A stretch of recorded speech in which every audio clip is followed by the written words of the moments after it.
Hi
all, welcome back to my YouTube channel. ಹೇಗಿದ್ದೀರಾ ಎಲ್ಲರೂ? I hope ಎಲ್ಲರೂ ಚೆನ್ನಾಗಿದ್ದೀರಾ ಅಂತ ನಾನು ತಿಳ್ಕೊತೀನಿ.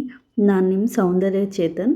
ಎಲ್ಲಿಗೆ ಹೋಗ್ತಾ ಇದ್ದೀವಿ ಅಂತ ನಿಮ್ಗೆ ಆಲ್ರೆಡಿ ತಮ್ಮನೇಲಿ ನೋಡಿದಾಗೆ ಗೊತ್ತಿರುತ್ತೆ, ಬಟ್ ಆದರೂ ನಾನು ಹೇಳ್ತಾ ಇದ್ದೀನಿ. ನಾವು ಹೋಗ್ತಾ ಇರೋದು ಮಂತ್ರಾಲಯಕ್ಕೆ. ತುಂಬ ವರ್ಷಗಳಿಂದ ಅಂದರೆ 2 ಇಯರ್ಸಿಂದನೂ ನಾನು ಅನ್ಕೋತಾ ಇದ್ದೆ ಹೋಗಲೇಬೇಕು ಅಂತ. ಅದಾದಮೇಲೆ ನಾನು ಹೊಸದಾಗಿ ಯೂಟ್ಯೂಬ್ ಚಾನಲ್ ಓಪನ್ ಮಾಡಿದ್ದೆ ಅಲ್ವಾ, ಸೊ ಅದಕ್ಕೋಸ್ಕರನೂ ಅಷ್ಟೇ ಫಸ್ಟು ರಾಯರ ಆಶೀರ್ವಾದ ತಗೊಂಡೇ ಮಾಡೋಣ ಅಂತ ನನಗೆ ತುಂಬ ಆಸೆ ಇತ್ತು. ಬಟ್ ಕೆಲವೊಂದು ರೀಸನಿಂದ ನಾನು ಹೋಗೋದಕ್ಕೂ ಆಗಿರಲಿಲ್ಲ. ಅದಾದಮೇಲೆ ಚೇತು ಸ್ವಲ್ಪ ಬ್ಯುಸಿ ಆದರು, ಅವ್ರಿಗೆ ಹೊಸದಾಗಿ ಕೆಲಸ ಸಿಕ್ತು, ಅವರು ಬ್ಯುಸಿ ಆದರು. ಅದಾದಮೇಲೂ ಹೋಗಬೇಕು ಅಂದ್ಕೊಂಡಿದ್ವು, ಬಟ್ ಹೇಳ್ತಿಲ್ವ ಎಷ್ಟು ಸತಿ ಹೋಗಬೇಕು ಅಂತ ಅಂದ್ಕೊಂಡಿದ್ವೋ ಅಷ್ಟು ಸತಿನೂ ಕ್ಯಾನ್ಸಲ್ ಆಯಿತು. ಅದಾದಮೇಲೆ ಚೇತುಗೆ ನಾವು ಹೋಗಬೇಕು ಅಂತ ಅಂದ್ಕೊಂಡಿದ್ವಲ್ಲ, ಆ ಮಂತಲ್ಲೇ ಅವ್ರ ಆಫೀಸಿಂದ ಯಾರೋ ದೇವಸ್ಥಾನಕ್ಕೆ ಇದಕ್ಕೆ ಏನು ಹೇಳ್ತಾರೆ ಮಂತ್ರಾಲಯಕ್ಕೆ ಹೋಗಿ ಪ್ರಸಾದ ತಂದಿದ್ದರು. ಅದನ್ನ ನೋಡಿದ ತಕ್ಷಣ ಅವ್ರಿಗೆ ಏನೋ ಒಂಥರ ಮನಸ್ಸಿಗೆ ಬೇಜಾರಾಯಿತು. ಅಷ್ಟು ಸಲ ಅಂದ್ಕೊಂಡಿದ್ರು ಹೋಗಿಲ್ವಲ್ಲ, ಏನೋ ರಾಯರೇ ಕರ್ಸ್ಕೊತಿದ್ದಾರೆ ಅನ್ನೋಷ್ಟು ಫೀಲ್ ಆಗಿಬಿಡ್ತು ಇಬ್ರಿಗೂ. ಸೊ ಹಾಗಾಗಿ ನಾವಂತೂ ಹೊರಟ್ವಿ. ಇವಾಗ ರೂಮ್ಗೆ ಚೆಕ್-ಇನ್ ಆಗ್ತಾಯಿದ್ವಿ. ರೂಮ್ ಹೇಗಿದೆ ಅಂತ ಅಂದರೆ, ದೊಡ್ಡದಾಗಿ ಒಂದು ಹಾಲ್ ಇದೆ, ಸೊ ಅಲ್ಲೇ ಡಬಲ್ ಕಾಟ್ ಬೆಡ್ ಇದೆ ಮತ್ತು ಒಂದು ವಾಶ್ರೂಮ್ ಇದೆ. ಟಿ ವಿ ಎಲ್ಲ ರೂಮ್ಸಲ್ಲೂ ಇದ್ದೇ ಇರುತ್ತೆ. ಬಟ್ ಇಲ್ಲಿ ನಾವು ಟಿ ವಿ ಯೂಸ್ ಮಾಡೋದಕ್ಕೆ ಹೋಗಲ್ಲ. ವಾಶ್ರೂಮ್ ಎಲ್ಲನೂ ಇದೆ, ಬಟ್ ಕ್ಲೀನಾಗಿತ್ತು. ಆ್ಯಂಡ್ ಅದ್ರ ಜೊತೆಗೆ ಇದು ಏನು ಅಂತಂದರೆ ಲೈಫ್ ಟೈಮ್ ಅಲ್ವಾ, ಸೊ ದೇವಸ್ಥಾನಕ್ಕೆ ಎಲ್ಲರೂ ಬಂದೇ ಬರ್ತಾರೆ. ಅದರಲ್ಲೂ ನಮ್ಮ ಕರ್ನಾಟಕದವರೇ ಜಾಸ್ತಿ ಬರ್ತಾರೆ ಅನ್ನೋದಂತೂ ನಿಜ ಅಲ್ವಾ. ಇಲ್ಲಿ ನಾವು ಕಿಟಕಿಯಿಂದ ನೋಡಿದರೆ ನಮ್ಮ ರೂಮಿಂದ ಟೆಂಪಲ್ ಕಾಣುತ್ತೆ. ನನಗಿದು ವ್ಯೂ ತುಂಬಾ ಇಷ್ಟ ಆಯಿತು.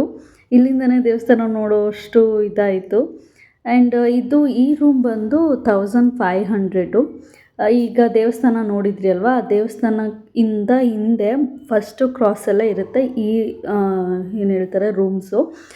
ಇಲ್ಲಿ ಬಂದು 1500. ಇದು ಬಿಟ್ಟು ಬೇರೆ ಕಡೆ ಹೋಗ್ತೀನಿ ಅಂತ ಅಂದರೆ ಅಮೌಂಟು ತುಂಬಾ ಇದೆ. 5000ವರೆಗೂ ಹೇಳ್ತಾರೆ ಅಮೌಂಟು. ಅಷ್ಟು ಕೊಟ್ಟು ನಾವು ಒನ್ ಡೇ ರೂಮಲ್ಲಿರೋದು ಕಷ್ಟ ಅಲ್ವಾ. ಅದಕ್ಕೋಸ್ಕರ ಬಜೆಟ್ ಫ್ರೆಂಡ್ಲಿಯಾಗಿ ನಾವಿಲ್ಲಿ ಇದ್ದೀವಿ. ಬಂದಿದ ತಕ್ಷಣ ಸ್ವಲ್ಪ ರೆಸ್ಟ್ ಮಾಡಿದ್ರು ಚೇತು ಮತ್ತು ಅಪ್ಪ ಎಲ್ಲ. ಅದಾದಮೇಲೆ ನಾನು ನನ್ನ ಮಕ್ಕಳು ಫುಲ್ ರೆಡಿಯಾಗಿ ಅವರಿಬ್ಬರನ್ನು ಎದ್ದೇಳಿಸಿ ಅವರು ರೆಡಿ ಆದಮೇಲೆ ದೇವಸ್ಥಾನಕ್ಕೆ ನಾವು ಹೊರಟಿದ್ದೀವಿ.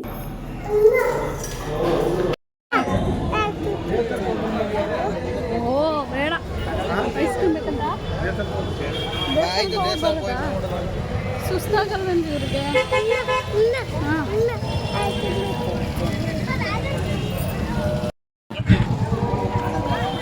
ನೀರಿನ ಬಟ್ಟೆ ತಗೊಳ್ಳಿ ಅದಕ್ಕೂ. ಹಾಂ,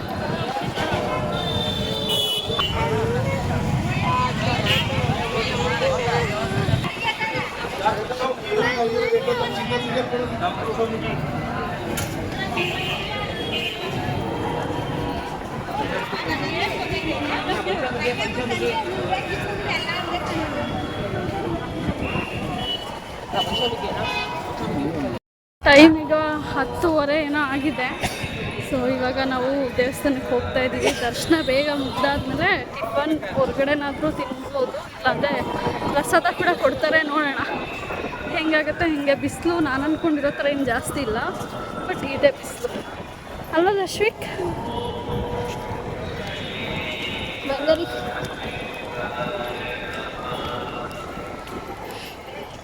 ಗಾಳಿ ಬಿಸ್ತಿದೆ, ಸೊ ಸೆಕೆ ಅಂತ ಅನ್ನಿಸ್ತಿಲ್ಲ, ಸ್ವಲ್ಪ ಸೆಕೆ ಪರವಾಗಿಲ್ಲ. ಆ್ಯಂಡ್ ರೂಮ್ ಸಿಗೋದಂತೂ ಸಿಕ್ಕಾಪಟ್ಟೆ ಕಷ್ಟ ಇಲ್ಲಿ. ಅದು ಒಂದು ರೂಮ್ಗೆ 5000 ಹೇಳ್ತಾರೆ, ಬಟ್ ನಾವು ನೋಡಿರೋ ರೂಮಲ್ಲಿ 1500. ಚೆನ್ನಾಗಿದೆ ರೂಮ್ ಮಾತ್ರ. ಎಲ್ಲಿ ಅಂತ ನಾನು ಡಿಸ್ಕ್ರಿಪ್ಷನ್ ಕೊಟ್ಟಿರ್ತೀನಿ, ಇನ್ ಕೇಸ್ ಯಾರಾದರೂ ಬರೋರಿದ್ದರೆ ನೋಡ್ಬೋದು. ಸೊ ಲೊಕೇಶನ್ ಎಲ್ಲ ಆ್ಯಡ್ ಮಾಡಿರ್ತೀನಿ ಅಲ್ವಾ ಅಶ್ವಿಕ್? ಉಗಿಬಾರ್ದು ಇಲ್ಲೆಲ್ಲ ಜೈ ಇದು.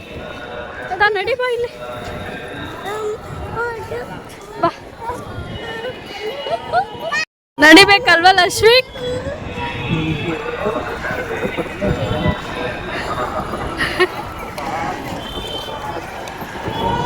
ಅಂದರೆ ಏನು ಫೀಲ್ ಆಯ್ತೈತೆ?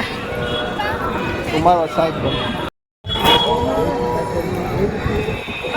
ಕೆಲಸ ಸಿಕ್ಕಾದ್ಮೇಲೆ ಬಂದಿರಲಿಲ್ಲ. ಕೆಲಸ ಸಿಕ್ಕಾದ್ಮೇಲೆ ಫಸ್ಟ್ ಟೈಮ್ 2 years ಆಯ್ತು. 2 ಅಲ್ಲ 3 years ಆಯಿತು.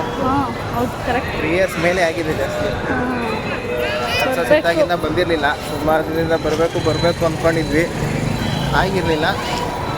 ಯಾವಾಗ ಹೇಳ್ತಾರಲ್ಲ ರಾಯರೇ ಕರ್ಸ್ಕೋಬೇಕು ಅಂತ, ಅದು ಇದೇ ಥರನೇ ಅದು ಆಗಿರೋದು. ಒಂದು ಸಿಗ್ನಲ್ ಮೂಲಕ ದೇವ್ರ ಪ್ರಸಾದ ಸೇತುಗೆ ಬಂದು ಸೇರ್ತು. ಅದಾದ್ಮೇಲೆ ಅವ್ರಿಗೆ ಹೋಗಬೇಕು ಅಂತ ಫುಲ್ ಇದಾಗ್ಬಿಟ್ಟು ಬಂದ್ವಿ ಕೊನೆಗೆ ಅಲ್ಲ. ನೈಟು ಡಿಸೈಡ್ ಆಗಿದ್ದು. ಒಂದೇ ನೈಟು ಹೊರಡಬೇಕು ಅಂದಷ್ಟು ಹೊರಡ್ಬೋದು. ನನಗೂ ಹೇಳಿರಲಿಲ್ಲ ಅವರು ಹೋಗ್ತೀವಿ ಅಂತ ಗೊತ್ತಿತ್ತು, ಬಟ್ ಕ್ಯಾನ್ಸಲ್ ಆಗಿತ್ತು. ಅದಾದ್ಮೇಲೆ ಹೋಗಲೇಬೇಕು ಅಂತ ಡಿಸೈಡ್ ಆಯಿತು ಅಲ್ವಾ? ನೋಡೋಣ ಬೇಗ ದರ್ಶನ ಆದರೆ ಓಕೆ. ತುಂಬ ಜನ ಇದ್ದಾರೆ, ತೋರಿಸ್ತೀನಿ ರೀ. ಹಾಂ, ಎಷ್ಟು ಜನ ಇದ್ದಾರೆ ಅಂತಂದರೆ, ಇವತ್ತು 4th Saturday ಮತ್ತು ನಾಳೆ ಸಂಡೇ ಅಲ್ಲ, ಹಾಗಾಗಿ ತುಂಬ ಜನ ಇದ್ದಾರೆ ಇಲ್ಲಿ. ಸೊ ನಮಗೆ ದರ್ಶನ ಬೇಗ ಆಗುತ್ತೆ ಅನ್ನೋದು ಡೌಟು. ದರ್ಶನ ಆದಮೇಲೆ ಹೇಳ್ತೀನಿ ಎಷ್ಟೊತ್ತಿಗೆ ಆಯಿತು ದರ್ಶನ ಅಂತ.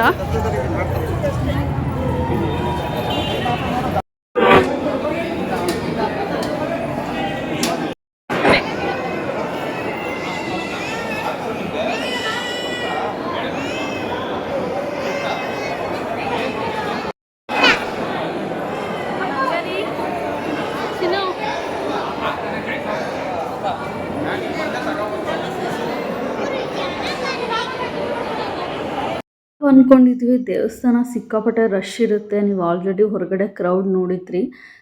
ರಶ್ ಇರುತ್ತೆ, ಹೋಗೋದು ದರ್ಶನ ಆಗೋದು ಲೇಟ್ ಆಗುತ್ತೆ ಅಂದ್ಕೊಂಡಿದ್ವಿ. ಬಟ್ ದರ್ಶನ ಬೇಗ ಆಯಿತು. ದೇವ್ರ ಪ್ರಸಾದ ತಿನ್ನೋದಕ್ಕೆ ಅಂತ ಹೋಗಿದ್ವಲ್ಲ, ಅಲ್ಲಿ ಸಿಕ್ಕಾಪಟ್ಟೆ ಜನ ಇದ್ದರು. ಫಸ್ಟು ತಿಂಡಿ ತಿಂದ್ಕೊಂಡು ಆಮೇಲೆ ದರ್ಶನ ಮಾಡೋರು ಅಂತ ಅಂದ್ಕೊಂಡಿದ್ದೀನಿ ಮೇ ಬಿ ಎಲ್ಲರೂ. ಯಾಕೆಂದರೆ ನಾವು ಹೋಗಿ ಟೈಮಿಂಗ್ಸ್ ಆಲ್ರೆಡಿ 10 ಗಂಟೆ ಮೇಲಾಗಿತ್ತು. ಹಾಗಾಗಿ ಎಲ್ಲರೂ ತಿಂಡಿ ತಿಂದ್ಕೊಂಡು ಪ್ರಸಾದ ತಿಂದ್ಕೊಂಡು ಹೋಗ್ತಾರೆ ಅಂತ ಅಂದ್ಕೊಂಡು ಇದ್ವಿ. ಬಟ್ ನಾವು ದೇವ್ರ ದರ್ಶನ ಮುಗಿಸ್ಕೊಂಡು ಒಂದು 3/4 ಗಂಟೆ, 1/2 hour ಅಂತಲೇ ಅಂದ್ಕೊಳ್ಳಿ, 1/2 hourಲ್ಲೆಲ್ಲ ದೇವ್ರ ದರ್ಶನ ಆಗೋಯಿತು. ತುಂಬ ಖುಷಿಯಾಯಿತು, ಅಷ್ಟು ಬೇಗ ದರ್ಶನ ಆಯ್ತಲ್ಲ ಅಂತ. ಇದಾದಮೇಲೆ ನಾವು ದೇವ್ರ ಪ್ರಸಾದ ತಿಂದ್ಕೊಂಡು ನೆಕ್ಸ್ಟು ನಾವು ರೂಮ್ಗೆ ಹೊರಟ್ವಿ. ಅಲ್ಲಿ ಬೇರೆ ಏನೂ ನಾವು ಟೈಮ್ ಸ್ಪೆಂಡ್ ಮಾಡೋದಕ್ಕೆ ಆಗಲಿಲ್ಲ. ಯಾಕೆಂತಂದರೆ 1 day 12 hours ಅಷ್ಟೇ ನಮ್ಮ ರೂಮ್ದು ಟೈಮಿಂಗ್ಸ್ ಇದ್ದಿದ್ದು. ಹಾಗಾಗಿ ಚೇತು ಸ್ವಲ್ಪ ರೆಸ್ಟ್ ಮಾಡಬೇಕಿತ್ತು, ನೈಟೆಲ್ಲ ಕಾರ್ ಹೊಡೆಸ್ಕೊಂಡು ಬಂದಿರಲ್ಲ. ಸೊ ಅದಕ್ಕೋಸ್ಕರ ನಾನು ಎಲ್ಲೂ ಜಾಸ್ತಿ ಟೈಮ್ ವೇಸ್ಟ್ ಮಾಡೋದಕ್ಕೆ ಹೋಗಿಲ್ಲ. ನಿದ್ದೆಗಣ್ಣು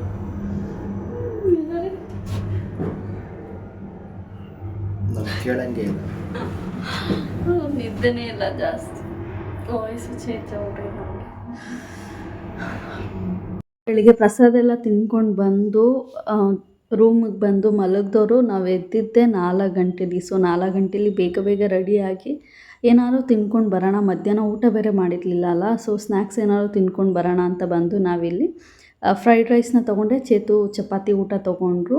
ಅದಾದಮೇಲೆ ಊಟ ಎಲ್ಲ ಮುಗಿಸಿ ನಾವು ನೆಕ್ಸ್ಟು ರೂಮ್ ಚೆಕ್ಔಟ್ ಮಾಡ್ತಾಯಿದ್ದೀವಿ. ದೇವ್ರ ದರ್ಶನ ಅಂತೂ ಆಯಿತು, ದೇವ್ರನ್ನ ನೋಡಿ ಫುಲ್ಲು ಖುಷಿ ಆಯಿತು. ಇದೇ ಖುಷಿಲಿ ನಾವು ಹೊರಡ್ತಾ ಇದ್ದೀವಿ. ಹಿಂಗೆ ನಿಂತ್ಕೊಬಾ,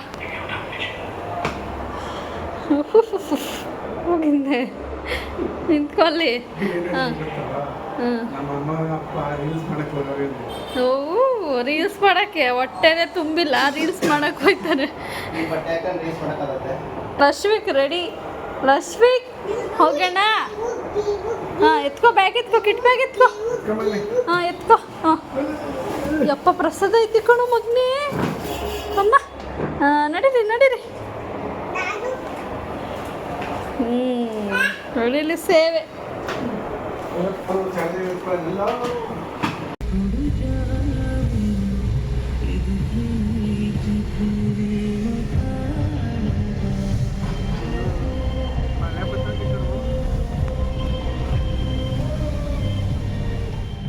ನಾವು ಹೊರಡೋ ಟೈಮಲ್ಲಿ ಸ್ವಲ್ಪ ಮಳೆ ಬರ್ತಿತ್ತು. ಆ ಮಳೇಲಿ ಆ ಥರ ಸಾಂಗ್ ಕೇಳ್ಕೊಂಡು ಬರೋದೇ ಏನೋ ಒಂಥರ ಖುಷಿ ಅಂತ ನಮಗನ್ನಿಸ್ತು.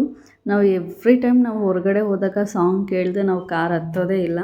ಆ್ಯಂಡ್ ಇಲ್ಲಿ ಬಂದು ಯಾವುದು ರೆಸ್ಟೋರೆಂಟ್ ಅಂತ ಅಂದರೆ ವಿವಾಹ ಭೋಜನ ರೆಸ್ಟೋರೆಂಟು. ತುಂಬ ಚೆನ್ನಾಗಿತ್ತು, ಆ್ಯಂಬಿಯೇಷನ್ ಅಂತೂ ನನಗಂತೂ ಸಿಕ್ಕಾಪಟ್ಟೆ ಇಷ್ಟ ಆಯಿತು. ಅಲ್ಲ ಒಳ್ಳೆ ಹೋಟ್ಲಿಗೆ ಬಂದಿದ್ದೆ, ನಾನ್ ವೆಜ್ ತಿನ್ನೋದು ರೈಸ್ ತಿಂತಿದ್ದೀವಲ್ಲ. ಪ್ರಸಾದ ಇಲ್ಲ ಅಂದಿದೆ ಏನಾದರೂ ಮಾತಾಡ್ತಾರೆ ಬೇಡ. ಯಾಕೆ ಲಾಸ್ಟ್ ಟೈಮ್ ನಿಮಗೆ ಆಗಿತ್ತಲ್ಲ.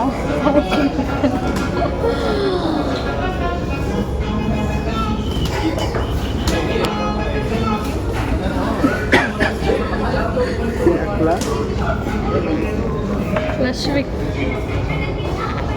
ಲಶ್ವಿಕ್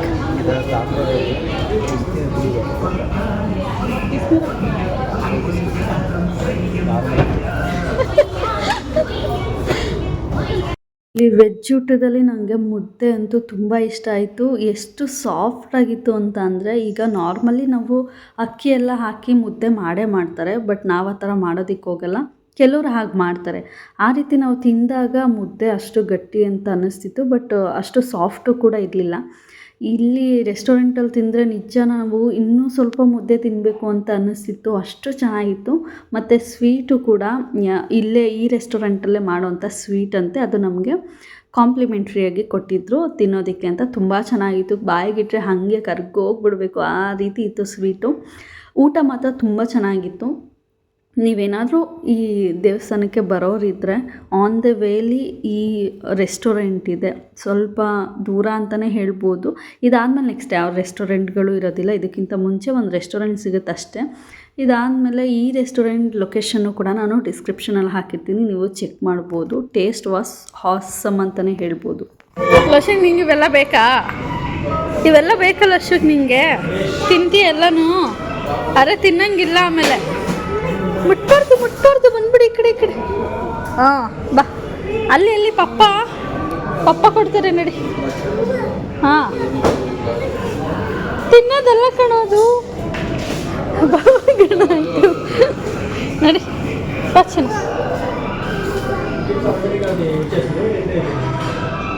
ಬಾಯ್.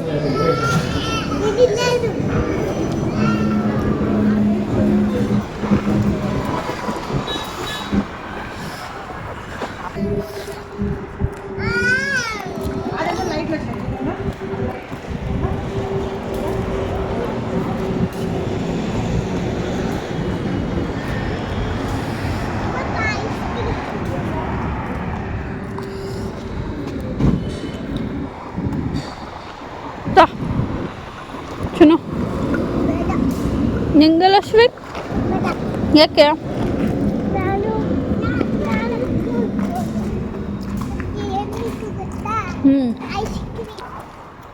ಅಪ್ಪ ಹೊಡಿತಾರೋ. ಪ್ರಸಾದ ಎಲ್ಲ ತೊಗೊಂಡಿರೋ ರೀಸನ್ಗೋಸ್ಕರ ಆ್ಯಂಡ್ ದೇವಸ್ಥಾನಕ್ಕೆ ಹೋಗಿ ಬಂದಿರೋ ರೀಸನ್ಗೋಸ್ಕರ ನಾವು ನಾನ್ ವೆಜ್ ಏನೂ ತಿನ್ನೋದಕ್ಕೆ ಹೋಗಿಲ್ಲ, ವೆಜ್ಜೇ ತಿಂದಿದ್ದು. ಊಟ ಮಾತ್ರ ತುಂಬ ಚೆನ್ನಾಗಿತ್ತು. ನೀವೇನಾದರೂ ಬರೋರಿದ್ದರೆ ಈ ರೆಸ್ಟೋರೆಂಟಿಗೆ ಬಂದು, ಇಲ್ಲ ಅಂತಂದರೆ ಹೈವೇಲಿ ಓಡಾಡೋರಿದ್ರೆ ಪರವಾಗಿಲ್ಲ, ಈ ರೆಸ್ಟೋರೆಂಟ್ನಲ್ಲಿ ನೀವು ಊಟ ಮಾಡಿ ತುಂಬ ಚೆನ್ನಾಗಿರುತ್ತೆ. ಐ ಹೋಪ್ ಇವತ್ತಿನ ವೀಡಿಯೋ ನಿಮ್ಮೆಲ್ಲರಿಗೂ ಇಷ್ಟ ಆಗಿದೆ ಅಂತ ತಿಳ್ಕೊತೀನಿ. ಹಾಗೊಂದು ವೇಳೆ ಇಷ್ಟ ಆಗಿದ್ರೆ ಲೈಕು ಶೇರು ಕಮೆಂಟ್ ಮಾಡೋದನ್ನು ಮರಿಬೇಡಿ ಅಂತ ಹೇಳ್ತಾ ನಾನು ನೆಕ್ಸ್ಟ್ ವ್ಲಾಗಲ್ಲಿ ಸಿಗ್ತೀನಿ. Take care guys, love you all.